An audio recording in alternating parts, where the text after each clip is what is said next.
sin log x.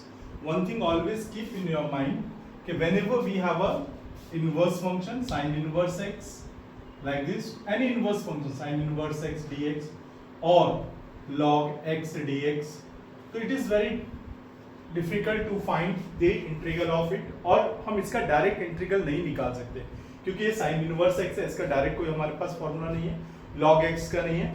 And same here we have a sin log x, तो इसको हम direct नहीं कर सकते. तो जब इस तरीके का क्वेश्चन होता है, whenever we have this type of question, we have take one in multiplication. हम इनके साथ एक वन मल्टीप्लिकेशन में ले लेते हैं, एक मल्टीप्लिकेशन में वन ले लेते हैं, और जब हम इसके साथ मल्टीप्लिकेशन में वन ले लेंगे तो उसके बाद हम इस पे आइलेट अप्लाई करते हैं. तो ये हो गया मेरे पास साइन लॉग एक्स और 1 इंटू डी एक्स. अब बेटी जो भी हम 1 लेते हैं इसका डिफरेंशिएट करेंगे तो 0 हो जाएगा डेफिनेटली, क्योंकि कांस्टेंट है. तो इसको हम एज ए क्या लेंगे, सेकंड फंक्शन लेंगे, इसका इंटीग्रल में आ जाएगा ये हमेशा. यहाँ पर भी इसको हम सेकंड फंक्शन लेंगे. तो जब मैं इसका इंटीग्रल करूंगा तो sine log x as it is into integral of dx means 1 का minus integral bracket d upon dx of sine log x and integral of x dx और होल का dx. तो यहां से क्या हो जाएगा बेटे, साइन लॉग x dx का इंटीग्रल x माइनस इंटीग्रल. अब यहां पर डिफरेंशिएट करना है हमें, तो साइन लॉग x, तो साइन का डिफरेंशिएशन क्या होता है, कॉस लॉग x और अपॉन क्या हो जाएगा बेटे, लॉग x से जब डिफरेंशिएट करूंगा 1 अपॉन x इनटू x का डिफरेंशिएशन क्या होगा, x का डिफरेंशिएशन x सॉरी यहां पर 1 था हमारे पास, सॉरी ये 1 है, 1 का सेकंड फंक्शन 1 था, 1 का इंटीग्रल या dx का इंटीग्रल x और होल का dx. यहां से बेटे ये कैंसिल हो गया, तो मेरे पास हो गया sign log x into x ये वाला और minus integral of cos log x into dx.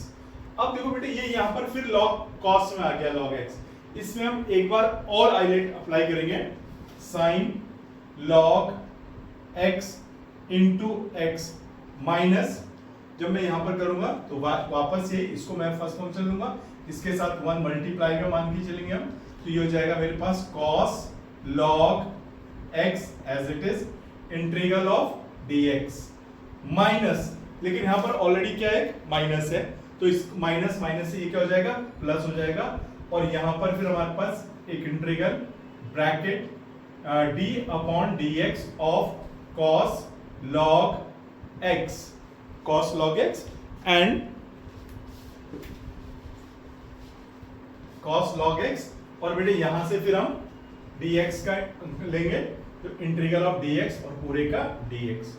अब देखो यहां से मेरे पास क्या गया, sine log x into x minus cos log x dx का इंटीग्रल x प्लस, अब बेटे यहां से cos का जब मैं डिफरेंशिएट करूंगा तो क्या होगा, cos का डिफरेंशिएशन माइनस में आएगा, माइनस इंटीग्रल ये वाला और साइन log x, फिर log x का डिफरेंशिएट करूंगा तो 1 अपॉन x और dx का इंटीग्रल x dx, ये कैंसिल, तो मेरे पास आ गया sine log x into x cos log x into x minus integral sine log x dx. अब यहां पर अगर आप देखेंगे तो वापस मैं कहां पहुंच गया, अपने क्वेश्चन पर आ गया. मेरा क्वेश्चन क्या है, मेरा क्वेश्चन था integral of sine log x dx, और यहां भी बेटे मेरे पास वही आ गया. तो जब इस तरीके की सिचुएशंस होती है तो हम यहां पर इसको i लेकर चलते हैं. क्या लेकर चलते हैं, i मींस इंटीग्रल, और बेटे इस साइड ये i चलता रहता है. ये मैंने शुरू में इसलिए लिखा है, मैं आपको बताना चाहता था कि ये कैसे रिपीट हो जाता है, इसलिए मैं इसे शुरू में i नहीं लिया. ठीक है, अब मैं आपको बता रहा हूं कि हमेशा ऐसे क्वेश्चंस में से i लेते हैं. यहाँ i इज इक्वल टू यानी integral is equal to i is equal to i is equal to i is equal to i is equal to, यहाँ पर हम लिख सकते हैं कि लेट ये i के इक्वल है.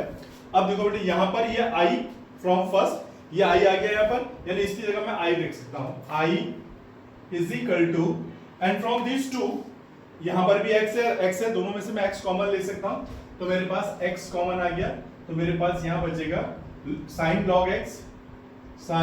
Log x minus cos log x और ब्रैकेट और माइनस आई फ्रॉम फर्स्ट। ये कहां से हुआ?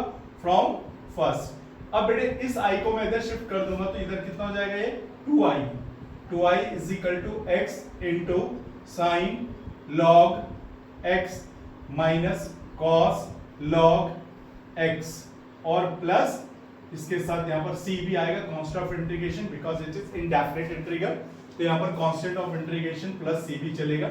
अब यहाँ से ये 2 इधर डिवाइड में चले जाएगा, तो i integral is equal to x by 2 into sine log x minus cos log x और बेटे plus c constant of integral. ये हमारा आंसर है। तो कभी भी इस तरीके का क्वेश्चन हो जाता है, तो कई बार अगर हमें नहीं भी मालूम कि आई हो रहा है तो आप क्वेश्चन को करते जाइए और लास्ट में देखेंगे आप वही क्वेश्चन में आ जाएंगे। जब आपके पास क्वेश्चन आ जाएगा तो समझ लीजिए यहाँ पर इसको हम आई ले लेते हैं, इंटीग्रल आई एक आई से डिनोट कर लेते हैं और इसको भी आई से रिप्लेस कर देंगे, तो ये आई इधर आ जाएगा तो 2i हो जाएगा और वो 2 बाद में इधर डिवाइड में चला जाता है। तो this way we can solve easily. और एक बात मैंने अभी पहले ही बताई थी आपको कि हमारे पास कोई भी इनवर्स या log x का फंक्शन होता है उसका हम डायरेक्ट इंटीग्रल नहीं कर सकते। उसको मैं आपको, ये आपको समझ में आ गया? इसको मैं आपको डायरेक्टली बताता हूँ, क्वेश्चन मान लेता हूँ छोटा सा, क्या हाउ कैन बी सॉल्व।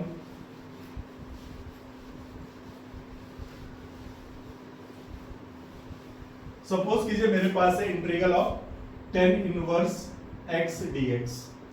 अब मुझे इसको सॉल्व करना है। अब यहाँ पर इंटीग्रल में अगर हमारे को tan इनवर्स के लिए हमारे पास डायरेक्ट फॉर्मूला नहीं है, हमें ये तो मालूम है कि वह integral of 1 upon 1 plus x square dx है, तो we can write it tan inverse x।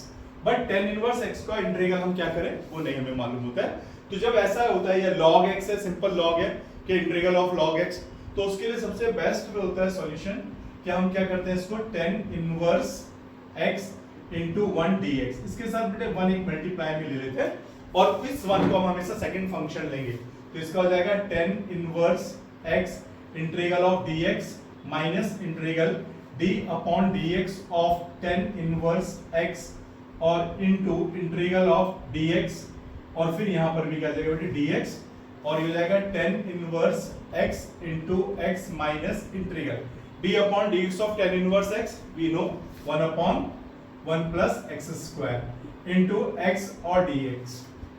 अब ये हमारे पास सिंपल क्वेश्चन बन गया, tan इनवर्स x, इस x को मैं आगे लिखता हूं, x tan inverse x minus integral x dx upon 1 plus x square. Let 1 plus x square is equal to t, ये सब्स्टिट्यूट मेथड आ गया यहाँ पर, 1 plus x square is equal to t, तो इसका डिफरेंशिएशन हो गया 2x dx is equal to dt और x dx is equal to dt upon 2।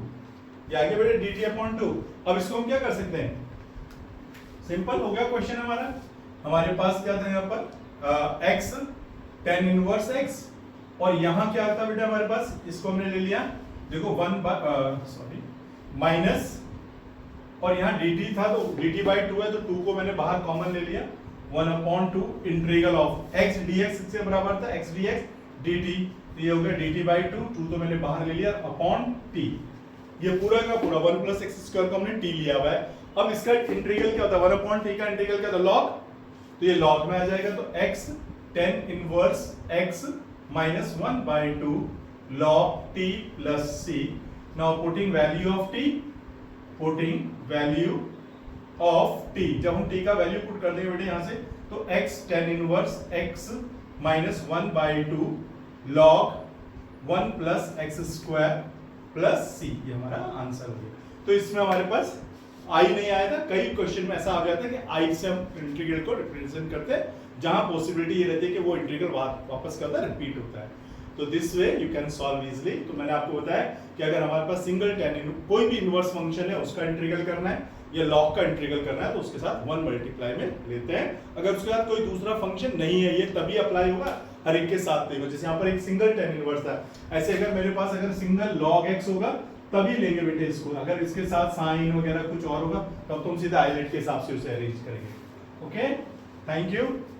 आप लाइक और सब्सक्राइब कीजिए और ज़्यादा से ज़्यादा इसको शेयर कीजिए। Thank you, have a nice day.